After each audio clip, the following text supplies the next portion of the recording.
Hey guys, how's it going? Archetype Builds here, and with a bit of a different video for you here. They've just released the Playtest 6 huge document, 77 pages of PDF, and that's too big for my usual type of deep dive videos. Not deep dive, but usually I like to put little things up on the screen and zoom in on specific segments, and I like to mull over these new changes a little bit before I bring them out. Not, years of playtesting, obviously, but usually I like to sit with it and think about it and then come back to you with a video. And with this much content, if I did that, it would be, it'd come out in August. So I want to just go through, kind of get my reactions. I've skimmed this document very lightly just to see if there was something worth talking about here. And there definitely is. So trying a new type of video, maybe this works, maybe it doesn't, but I can promise you that I'm going to be going through each of these classes and doing a much deeper dive soon.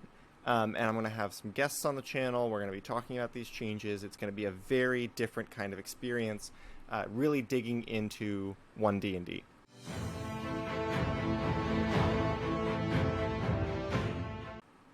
Bard. So the Bard is, let's see, design notes.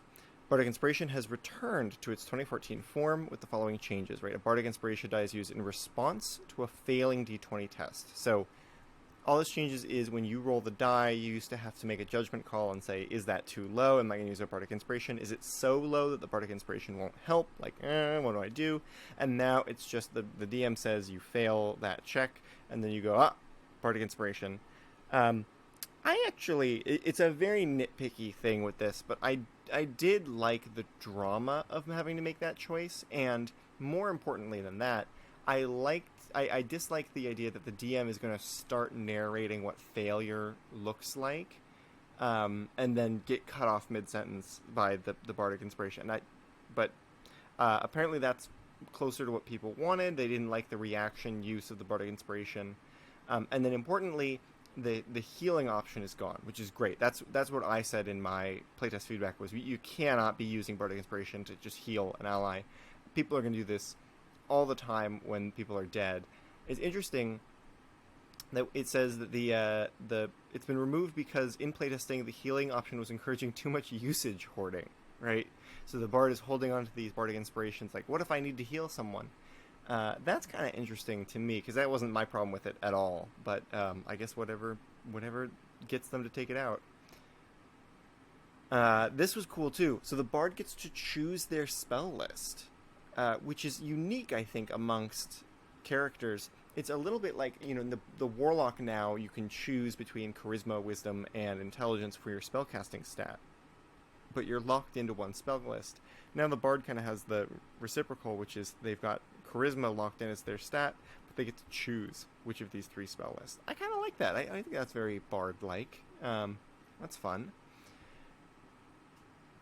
Return to second level. Yeah, so they're doing a big reorg of the subclass and class abilities to spread out back to 20th level, and the epic boons are gone. Not forever, but the epic boons are not part of your standard class progression anymore. So that 19th and 20th level are going to be back to being class abilities, and they've said in the video, I think Jeremy said that they were boosting the power back up so that they were significant capstones, which I think I'm in favor of. It looks like we're getting a new capstone here. Words of Creation will be replacing the epic boon, so I'll look to see what Words of Creation is. I don't know. All this seems normal and good. Using Bardic Inspiration, bonus action, yep, okay.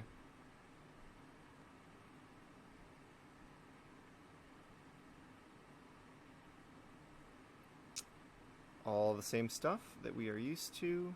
Chosen spell list, that's called out again here. Whichever list you choose, it includes the Vicious Mockery cantrip for you. Okay, so Vicious Mockery is kind of like a bard class spell. I don't know why they can't just have class spell lists. Right? Like, they clearly want them. They should just put class spell lists back in. It's fine. It's not too confusing. It's alright. Cantrip spells, prepared spells at first level or higher. Are they? Is there any change to that? I guess I can look at the table actually to see prepared spells. You've got a set number, so it's not based off your like bard level and charisma modifier. We got our cantrip progression, bardic inspiration die. Looks like a very similar. Yeah, it's the same progression of bardic inspiration die and same spell slot progression. Okay. Yeah, sorry, I tend to skip past the tables because they're sort of smaller looks, but when it comes to this stuff, it's just easier to see it laid out.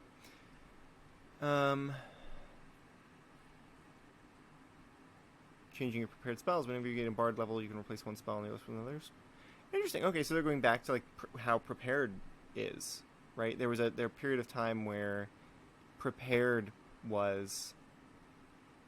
Oh no! Yeah, this is the new version, right? Because prepared used to be every long rest you would prepare, and now it's the same as learned spells. So this does have the learned spells mechanic, but called prepared spells, just like in the last playtest. It does say you can use a musical instrument as spellcasting focus, which is interesting because I remember they said that there's going to be a dance subclass now. So I wonder what instrument the dancing class uses, because they've got to use an instrument.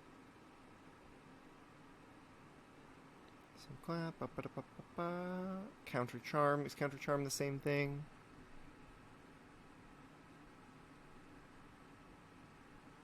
Oh. Okay.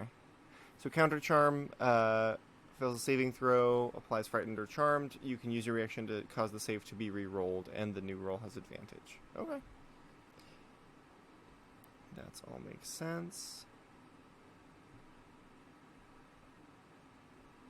So at 10th level, you have collected magical knowledge from a wide spectrum of disciplines. As a result, your bard spell list now includes the arcane, divine, and primal spell lists. So it's not that you're grabbing two spells from a different spell list. It's that you are opening up at 10th level to all three spell lists. Right? I don't think I'm reading that wrong. Now includes the arcane, divine, and primal spell lists. So it seems like you can just, from 10th level on, you can choose any spells from the spell lists. Is it limited to school the way it used to be? Let me go. Spellcasting.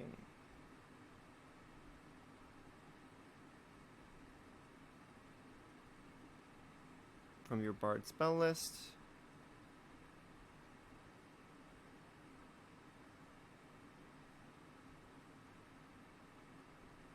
No, there's no restriction on school that I can see. Is that right? Have they changed that? Is it because I think it used to be like illusion and illusion and enchantment was what they used to have, but I don't see that here.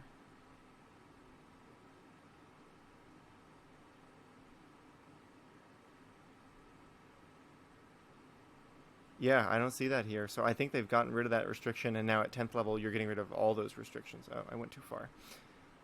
So 10th level on, bards just learn any spell they want that they have spell slots for, right? How do we feel about that? I mean, I guess they already had Jack of all trades as an ability, so it kind of fits. I just kind of feel like I kind of liked where they were going with the spell school restriction. I think there were just individual exceptions that were like, oh, they're not going to get this spell anymore. But like the overall idea of you would be able to identify your class spell list by taking the arcane, divine, or primal that you've selected, and then filtering by those schools, and that's your list. I felt like that gave them more flexibility, that they're gonna. Like, not more flexibility because it's obviously a restriction, but more of a they could have more classes with more distinct spell lists, right? And you'd be able to compare, like, oh, like Bard has a better spell list, or Wizard, the way we do today, right? Yeah, I don't know. Superior inspiration, blah blah blah. Words of creation. All right, this is the new capstone hiding up there in the corner. 2 of the prime words of creation. The words of life and death. Oh. That's not what creation means. I thought they were going to be able to, like, conjure something or... Alright. create. Neither of these are creating. Healing is taking something that already exists and putting it back together, and killing is destroying. Those aren't all right. Whatever. Okay. You always have power word heal and power word kill spells prepared. You cast either spell, you can target a second creature with the spell. Wow. I mean, am I mistaken, or is kill clearly the better one of those two? Because power word kill is actually, I have 5e tools up right here. I have no idea if it is legal for me to be posting a video with 5e tools up, but power word kill, 9th level spell. Creature has 100 hit points or fewer, it dies. So I guess actually, for DMs, that's a very dangerous spell. I never use power word kill even on like when I run a lich or something like that, because what fun is that? You just die. It's not that interesting. But I guess for a player character to have it, it's kind of fun, because a lot of creatures, at 20th level, your enemies are going to have more than 100 hit points. Like, that's most enemies, right? The ones that you actually would care about using power word kill on. So being able to twin this out, I just don't really understand thematically, like, why this is the capstone for the class, right? Okay, like, words, like, I understand that bards have an association with, like, casting magic via words. They're, like, singing, or they're, like, doing poetry, or they're, whatever their thing is. Yeah, it would be cool to call this, like, a power chord, right? Power chord kill. On your magical guitar. It's just like, why these two spells? Why would this be? Like, this is certainly an ability you can throw out there, but I just don't get why this is the bard ability. It almost feels like a cleric ability, right? I don't know. Okay. All right. So that's Words of Creation. That's your 20th level feature. The College of Dance. So the College of Dance is entirely new. This is a whole fresh subclass. College of Dance, Words of Creation. What? Can't be contained within speech or even song. So are Words of Creation like the new... God, I was just off of this feature, and then they threw it into the first sentence of College of Dance. Wizards! Okay, so is Words of Creation the magic system now? Is that what they're... Because I know on that interview with Todd and Jeremy, he was saying that, like, it's a little bit like knowing the true names of things is how you're casting spells here. So, you know the true name of death, and that's your power word kill. And actually, all bards are invoking the true names of things, the words of creation. Okay, so the words of creation being like the language that the gods use. Can I do this? Yeah, I'm gonna tilt you there. Oh, that's better. So the words of creation being like the language used by whatever the gods to create the world, and the bards know some of this language, and that's how they can cast spells. That seems to be the flavor of the bard now, which is kind of nice. I like that as in terms of like recontextualizing artists from, because it was always a little bit like the weave fueled the power of wizards and sorcerers and stuff, and the gods granted like divine powers to clerics and paladins and warlocks, and then bards were always off there on the side like, I sing a pretty song and it's so good that everybody does what I say, and so I think it's nice to like tie that in to be almost like, no, bards are like little gods. They're doing little god stuff, right? That they are using the forces of creation that created the world, and they're weaving that into their own songs. Very Tolkien, right? His I think in the Silmarillion, that's right? They talked about the song of the world, creating the world with song. So I guess that's what bards are, and that's pretty OP.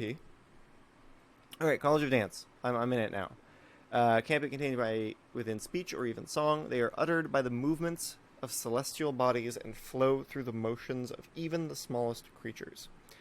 To these bards, dance is art freed from the constraints of a single point in space and time. It is Meaning unconfined by narrow definitions of words and structures of grammar, the College of Dance practices a way of being in harmony with the ever-whirling cosmos, emphasizing agility. All right, so let's see how important dexterity is to this class. Third level, dazzling footwork. Doesn't Swashbuckler has fancy footwork? That's too close, right? You don't. You couldn't come up with another name for that. I think would be fine. Your practice of dance gives you the ability to gracefully dodge and make agile strikes. While you aren't wearing armor or wearing a shield, you gain the following benefits. Okay, so no armor, no shield. Unarmored defense. Interesting. Your base armor class equals 10 plus your dexterity modifier plus your charisma modifier. Yeah, okay. Okay, joining the barbarian and the monk. Agile strikes. When you expend a use of your bardic inspiration as part of an action, a bonus action, or a reaction, you can make one arm strike. Unarmed strike is a part of that action. Bonus action or reaction. Sorry, I thought they weren't doing reactions, right? They took out reaction, and it's now a bonus action. And it can't be an action, because they... as part of an action. If you get bardic inspired yourself, I guess you can expend it as part of like an attack roll, right? And then you get an extra unarmed strike. Is that what that's saying? So you when you no, but it's expend a use of. It's not expending the die. It's expend a use of. So I guess we haven't seen any way besides a bonus action for them to expend a use of their bardic inspiration. So I don't know why they're including the other two. So they must have something coming up. And then unarmed strikes is the way the dancing works. So this is a monk, right? This is a monk god. What are they going to do to the monk? What are they going to do to the monk if the monk features are all here in a bard subclass? All right, so they got the unarmed defense. They've got agile strikes. Basically, you're going to use this as many times as you use your bardic inspiration. So, and you got to be up close. You got to be. It's an unarmed strike, so you got to be within 5 feet of the opponent. Unarmed strikes in bard. Who would have thought? Bardic damage. Okay. Exciting. You can use dexterity instead of strength. Okay. Attack rolls of your unarmed strikes. And I didn't even think about that. And when you deal damage with an unarmed strike, you can deal bludgeoning damage equal to a roll of your bardic inspiration die. Plus, is this a better monk? Is this a better monk than the monk? I guess you don't get martial arts, so you're not doing flurry of blows. I should. All right, I'm gonna have to cut that out. But so the monk does a similar damage, worse damage, right? It's a D4 to start with, and we have a D6 to start with, and then it ranks up at similar levels, and then it's doing dexterity instead of strength. This roll doesn't expend. Oh right, that makes sense. Yeah, I mean this is just a better monk, but with no flurry of blows. So maybe that's the thing. I can tell you, if I had to choose whether I'd prefer to have a charisma-based character or a wisdom-based character who's doing this, I feel like I'd prefer charisma, right? Because that's got some great skills associated with it that are good for roleplay. Third level. I thought we just did third level. Second, third level? Jeez, that's a lot of features. Because that was 3 features. Unarmored defense, agile strikes, and bardic damage. That's 3 features. And they're doing another feature for third level? God, this is going to be everyone's multi-class dip if they're doing an unarmored charisma-based. Alright. Inspiring movement. When an enemy you can see ends its turn within 5 feet of an ally of yours who is within 60 feet of you, you can use your reaction. Okay. You can use your reaction to and expend one of your... This sentence is rough. Man, this is not... Like, I get that these conditions are probably going to feel pretty natural in combat, but this is a rough sentence to read. When an enemy you can see ends its turn within 5 feet of an ally of yours who is within 60 feet of you, you can use your reaction and expend 1 use of your Bardic Inspiration to move up to half your speed. You move, and then roll your Bardic Inspiration die, and the ally... Oh, okay. And the ally can move up to a number of feet equal to 5 times the number rolled. None of this feature's movement provokes opportunity attacks. Okay. So first of all, they've gotta revise the wording on this inspiring movement. That's a nightmare to read. Secondly, why do you need to move? Why wouldn't this just be your opponent? Because it's inspiring movement. Just roll and have your ally move. You're already getting 3 other features. Why do you need to move 2? I don't get it. Because this is not a tank build, right? Your unarmed defense is never going to be like competitive defensive abilities. I mean, I guess. I mean, it's useful. And then you get that's your reaction. So now you expend a Bardic Inspiration as a reaction, and then you get to make that unarmored strike as well. So nested in here is inspiring movement is also going to allow you to make an attack as part of that same reaction. So I guess that's why is you want to run in, punch him, and then your ally runs away. Basically, that's the deal. That's what this is doing.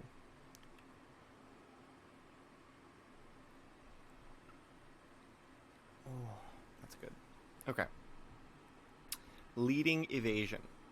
When you are subject to an effect that allows you to make a dexterity saving throw to take... There's 2 6th level features? God, they fucking... So I can't even say that. Gosh darn it. They really love the Dance Bard. They really love it. They're just showering gifts on this little guy. What on earth? Alright. Leading evasion when you are subject to an effect allows you to make a dexterity saving throw. Is this going to be just evasion? You instead take no damage if you succeed on a saving throw, and only half damage if you fail. If any creature... What?! If any creatures within 5 feet of you are making the same dexterity saving throw, you can share this benefit with them for that save.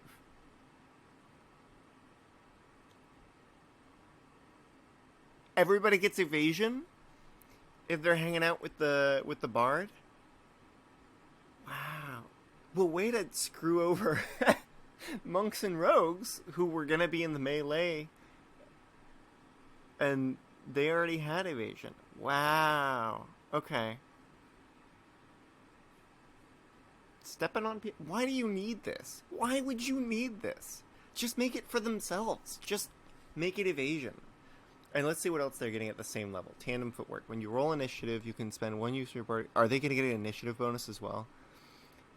If you don't have incapacitated, when you do roll your Bardic Inspiration and choose a number of creatures within 60 feet of yourself, you can choose yourself up to a number equal to your Charisma modifier, minimum of 1 creature. Each of them gains a bonus to their initiative equal to the number rolled. Dude! Do you have any idea the hoops that Treant Monk had to jump through to get his initiative like a +5 boost?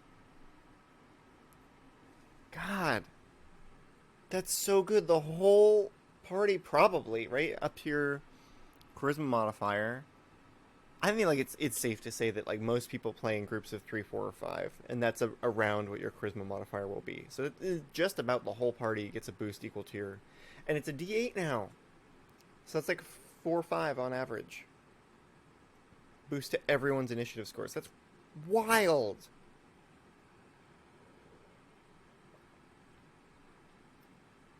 It's their second 6th level feature. This is too much, right? I guess monks are bad, and this is a better monk, but it's not. Is it better than like other bard subclasses? Is the question. God, what did they do to the monk? I almost want to skip ahead. So firstly, let me say I have always thought that the bard should have like aura effects I've always been a big fan of the idea of the bard being sort of like the passive support in the way that the paladin is right now, right? The paladin gets the 6th and the 7th level aura features, and those feel like they should be bard stuff because it's like the bard just hanging out, just being there, just playing their little songs is making everybody better. That I like that vision of the bard a lot. So the fact that they are having a lot of like supporty, the inspiring movement, the leading evasion, the tandem footwork. I like this team condition. I keep saying like just make it for themselves because it feels overpowered. But like, what if it didn't include themselves? Right? I don't know.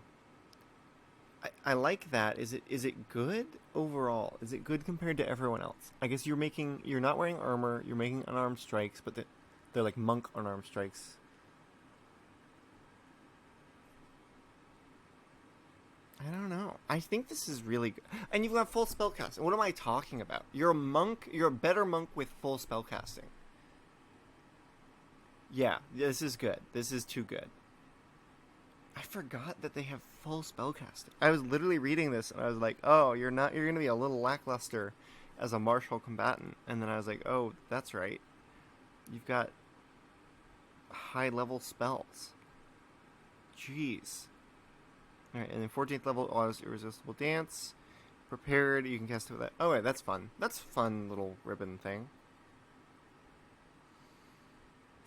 4 uses of your bardic inspiration. Would people do that? Bardic inspiration is your charisma modifier, right? So that's all of them. I mean, just about.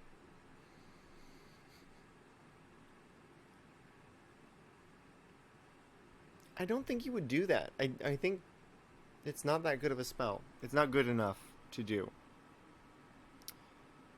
Called you Glamour. Okay.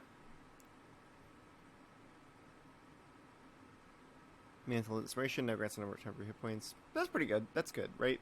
I like it when the die roll is meaningful. Enthralling perform. Oh, interesting. Okay, that's a big change. Okay. Oh, Mantle of Majesty is now basically equivalent to a 3rd level spell. Triggers on a creature hitting you. Ooh, I like that a lot. Okay. Okay, so let's start here. Beguiling Magic. You always have the Charm Person and Mirror Image spells prepared. Mirror Image. Alright. Meaning if you cast an enchantment or illusion spell. See, that's what I thought.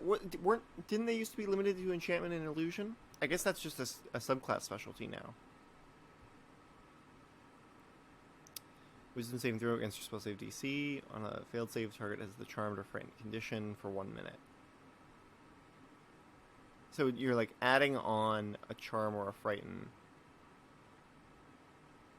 onto other spells that you cast. Oh, because your performance of that spell was so crazy that they either love you or are afraid of you. That's pretty cool. All right, I can dig that. Yeah, because enthralling performance was difficult to. It was clunky, right? That's the right word. It was clunky to use, and this feels so much cleaner. Actually, this is a very similar to a magic item I gave a bard in one of my campaigns. So love that. Mantle of Inspiration, yes. Man without expending a spell slot on Mantle of Majesty, that makes sense. Any creature charmed by you automatically fails its saving throw against the command. Okay, but don't you... Does this cost a reaction?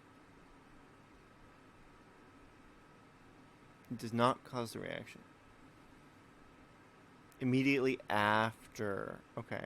Still, command is enchantment, is it not? Yeah, enchantment. So every time you cast command as a bonus action, you are trying to charm someone, and then the next turn you're going to bonus action command them, and they automatically fail. God, that's going to feel crazy good. What is this power creep? I feel like everyone is just going to buy these books because the classes are mechanically more powerful. Unbreakable Majesty as a bonus action for the duration whenever any creature hits you with an attack.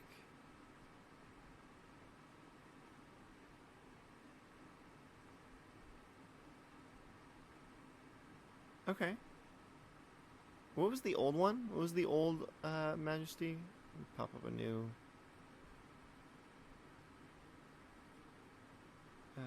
Glamour. So the old one was whenever a creature tries to attack you for the first time. Choose a saving throw, failed save, choose a new target.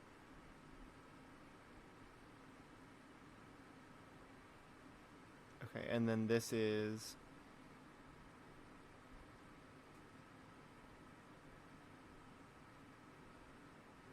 Okay, so it's now just unlimited, right? It used to be once basically per turn, and now it's constant. And the attack just misses. They don't attack a new target. All right, so this is way buffed. Unbreakable Majesty, way buffed compared to the old version. I don't remember what they did with the original. I guess they didn't do the playtest because they just had the lore in the last one. And lore is next, right? Yeah, I'm peeking over to the next column. Yep. College of Lore, design notes. Okay, cutting words once more has gone back to former, has returned. So they just made the lore the same as it was, right? Yeah. Okay, so let's go through it. Bonus proficiencies, you choose 3. Cutting words is same as we have now, I think. Casual discoveries, 2 spells of your choice. Can come from any list.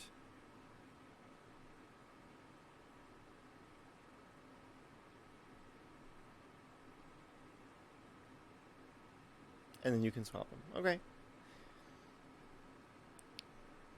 You make an ability check or attack roll and fail. You use Bardic Inspiration.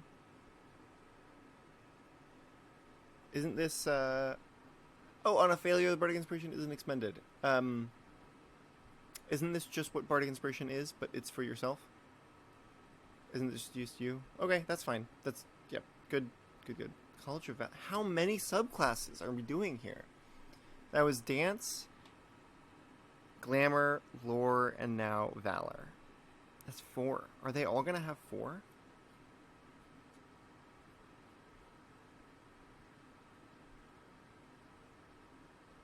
Multiple subclasses. Okay, well, if they are all having 4, then this is going to be a long video, my guy. Okay, College of Valor. Martial training.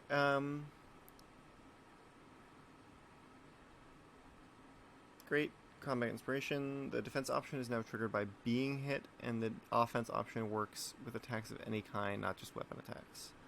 So that would mean spell attacks work as well. Let's check it out. Combat Inspiration is hit by an attack roll. They use their Bardic Inspiration die and add the number rolled to its AC, potentially causing the attack to miss. Hit the target with an attack roll, roll the Bardic Inspiration, and add the roll to the attack's damage. Okay. So it does extra damage, or it does extra AC. Extra attack is still at 6th level. Yeah, everything else looks pretty much the same. Gain armor training. Is that a wording change, I guess? So no, worthy of note, right?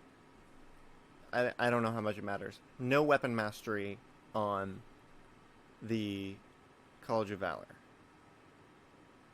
right? So their new martial mechanic is not available to the full spellcasters who like to do Gish stuff. That seems to be the precedent.